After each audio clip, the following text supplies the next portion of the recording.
Alan, you've been Crystal Palace manager for nearly a year now. What's pleased you most so far? The performance of the players has pleased me the most. They've been particularly consistent and attentive to the information that me and my staff give them, and that's why we've had great results. But there are other things that have pleased me, of course. The reaction of our fans, the stadium, the link between the team and the stands is strong. You can see that, and that is a bond that can make you successful, and that's what we've been in the year that I've been here. You mentioned recently about the spirit in the team. It's good. By that, do you mean in the way they get on with each other, or on the pitch, the winning mentality? It's a combination of both, really.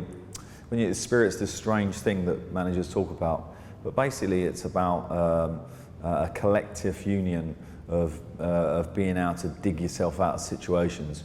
And sometimes, and that's even when you're in winning positions, you're having a bad 5 minutes, the team are dominating, we can stick together, we'll cover for each other, and we'll dig in. And likewise, obviously, if we need a goal, we'll push on and start changing positions a little bit, taking a few gambles, but obviously on our recovery, people covering for each other. So that's really what you mean by spirit. It isn't having a laugh and joke in the background, it's about the spirit of the team. Very, very important in professional sport, particularly football. And how much is the building work that was done here over the summer, bringing you and your staff close to the players, how much has that helped this season? Well, it helps because we was detached, the management was detached from the players in terms of structure of the building, and that can't be right. We need to be around the players all the time and integrate and diffuse situations and be positive, etc., etc. And it's easy to do that when you're crossing each other's path all the time. So it's helped, and the training ground is a massive improvement when I come in, massive. The under-18s are just down the road, training at goals a lot. There seems to be a slightly different philosophy this season with a lot of under-21s out on loan, the 18s playing for the 21s, 16s stepping up to the under-18 level. How do you think that will help them progress? Well, that's a conscious effort by myself to try and accelerate players' progress. It's no good playing at your age group because once you're 16, if you're playing under 17s, you're not being stretched if you're the best player. So you need to play at under 18s, and if you're an under 18, you need to be playing Football League, in my opinion.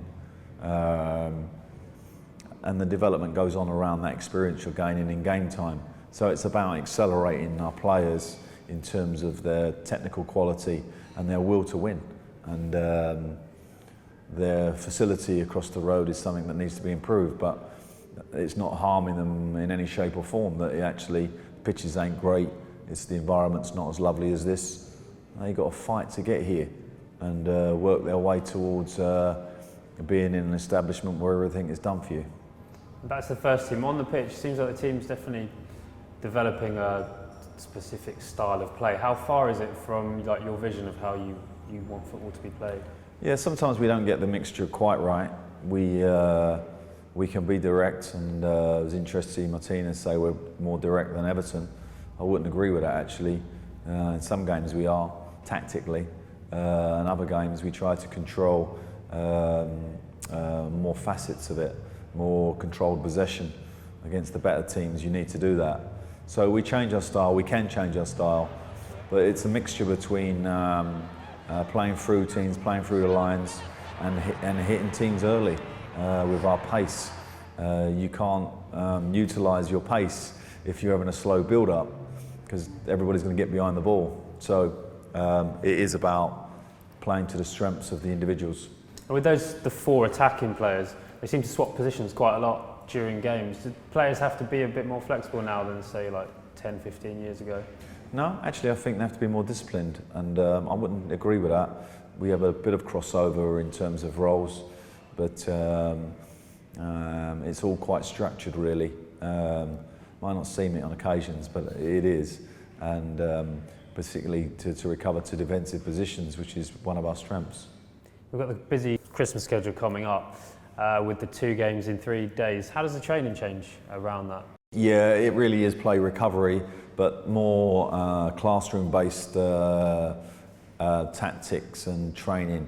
So instead of replicating stuff on the pitch and using up energy, we'll do it in the classroom. It's not the best way. It's the only way, though, to keep the physical levels where they should be. And everyone in on Christmas Day, does anything particularly festive happen, or is it just a normal day's work? Christmas Day is always a nice day. I let the families come in.